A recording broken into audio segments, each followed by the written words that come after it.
Well, hey, boys and girls. So today I'm going to show you all how to draw a flat shape like this into a three-dimensional shape using what's called perspective. So in order to do that, we're going to have to learn some vocabulary real quick. We're going to first off take a shape. A shape is two dimensions, height and length. And we're going to add a third dimension to it, make it 3D. So the third dimension is going to be depth. So we're going to make it from a shape into a form onto a flat piece of paper. So here I have a box and I'm showing you. You can draw different angles depending on how you draw your square. So the first thing we'll start with is a square or a rectangle. You guys can use watercolor paper, you can use construction paper, you can use notebook paper, you can use printer paper. And then you need to find a straight edge. I have a couple different things. I got a big ruler, I got a protractor, and then that blue thing was what's called a right angle.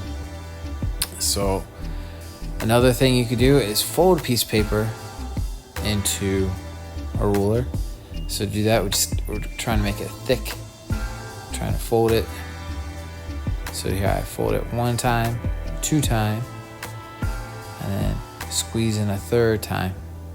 Right there. So it's good and thick. It's something that your pencil can rest up against so you can draw lines. So you all can use a pencil. Oh, you can also use the side of a book if you have a book.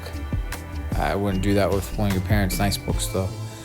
So first thing we're going to draw is on our piece of paper, we need to draw what's called a horizon line. A horizon line goes across the paper from left to right in the middle. So here I am finagling with my mechanical pencil. Not a big fan of those.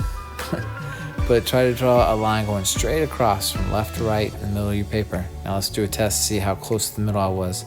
A little off. It's okay. I'm still going to use it. And this project, this exercise, we're going to draw three squares. We're going to draw a square above, a square below, and a square at eye level. So when we draw it below eye level, you're going to see the top of the square. When you draw above eye level, you're going to see the bottom of the square. And when you draw at eye level, you're not going to see the top or the bottom because you're looking straight at it. So we're going to draw a square. I like to use my right angle because it helps me draw squares pretty easily. As you can see, you don't need a right angle to draw a square. Just try your best. So I'm drawing one below my horizon line. I'm going to draw another one above my horizon line. So here I'm showing you I can also use just a protractor. Now when you're doing this though, you want to make sure that your lines are going parallel with your side lines and your the top of your paper and the side of your paper.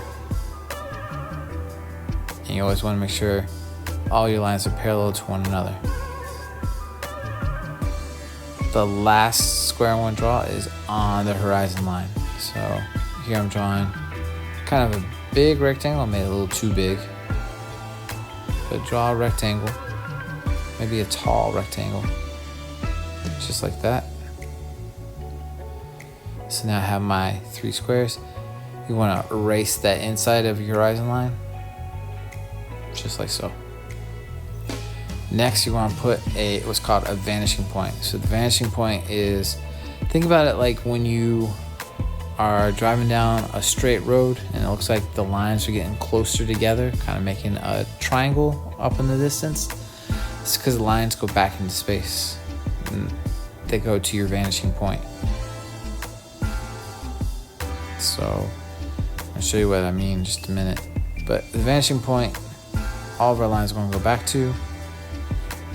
Now we're going to use vertical and horizontal.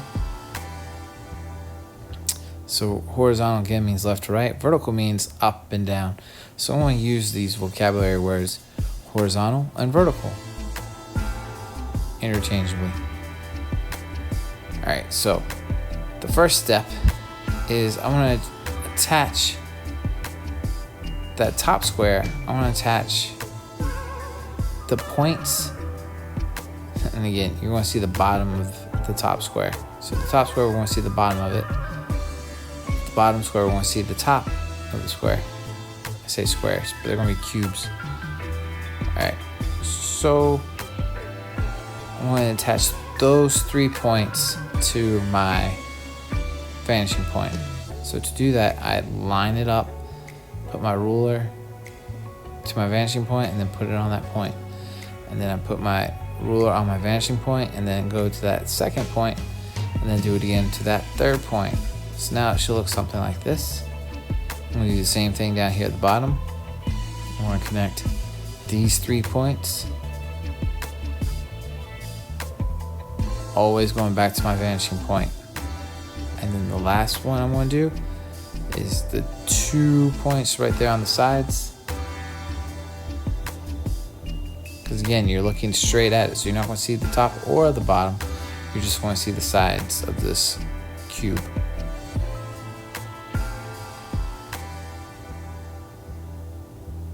So you can it kind of looks like we're flying like a bird over top of maybe a city, and we're looking down. It's called a bird's eye view. That's one way to look at it. But we're going to add backs to these cubes to make them look 3D. So to do that, I have to line my ruler up on this vertical line, and I'm going to slide it, trying to keep it parallel to that one line. And then in between those two vanishing lines, call them guidelines, in between those two guidelines, I'm going to draw a line. As you see, I messed up with my red. I'm not worried about it. I can fix it later when I color it in. At the bottom, I want to do the same thing. I want to go parallel with the bottom of that square. And then I'm going to outline the rest of this. I'm using a pen. You can use a crayon, you can use marker, you can use color pencil.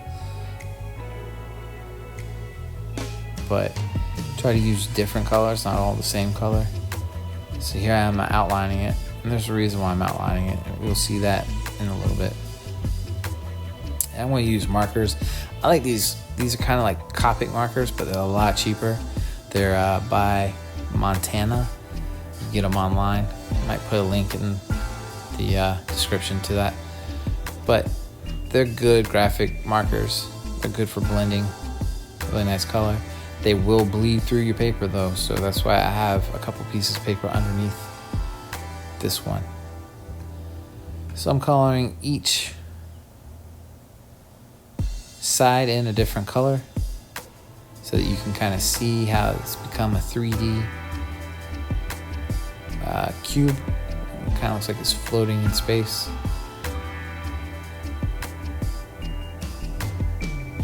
I didn't really color inside the lines because I was using the broad tip. I probably shouldn't have done that. It's alright. This is practice. So again, I'm going to do the bottom. I'm going to use blue this time. Again, I line my ruler up with the vertical side and I scoot it over, trying to keep it parallel. So keep it going in the same direction. And then I'm going to put it on the horizontal line. I'm going to scoot it up and keep it parallel and draw a line. And then outline it. Now, if you mess up, it's okay. Practice. This is practice. Practice, practice, practice, practice. Mr. Ray has been doing this for over 30 years because I've done a lot of practice.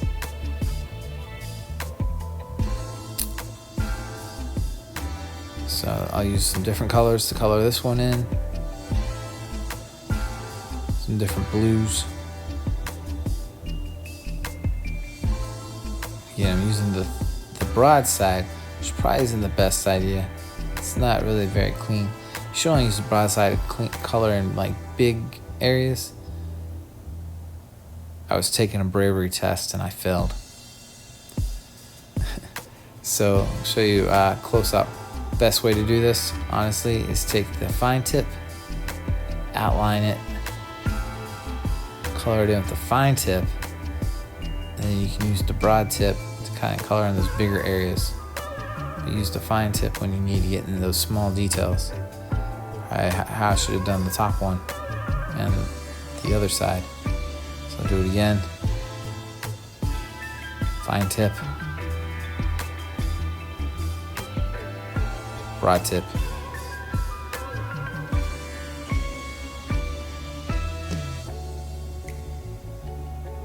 And that's professional level right there. Just kidding.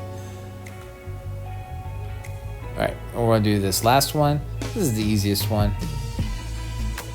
So what I do is I take my vertical, slide it over to keep it parallel, draw another line. I'll make this one pink.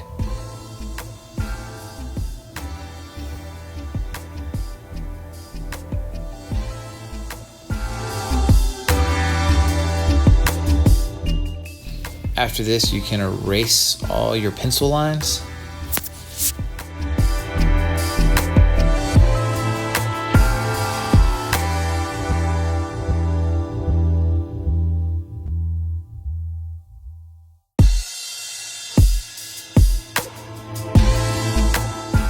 All those, as I said again, those are called guidelines.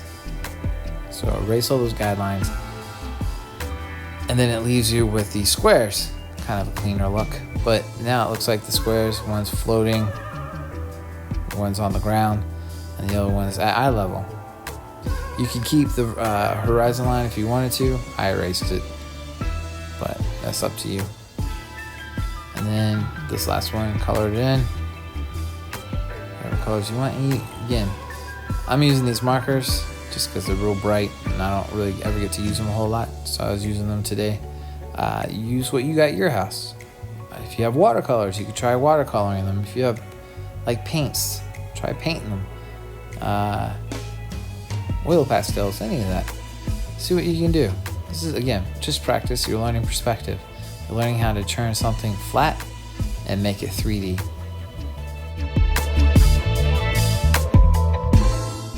A 3D illusion, that is.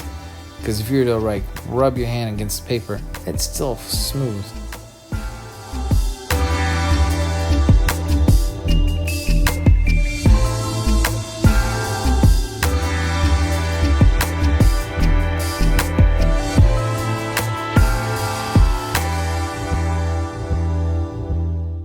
Oh, here's a little trick I found with the Montana markers. I pre-recorded this, so I know this is a fell right here, but it still looks kind of cool. I was trying to make a value from going purple to blue.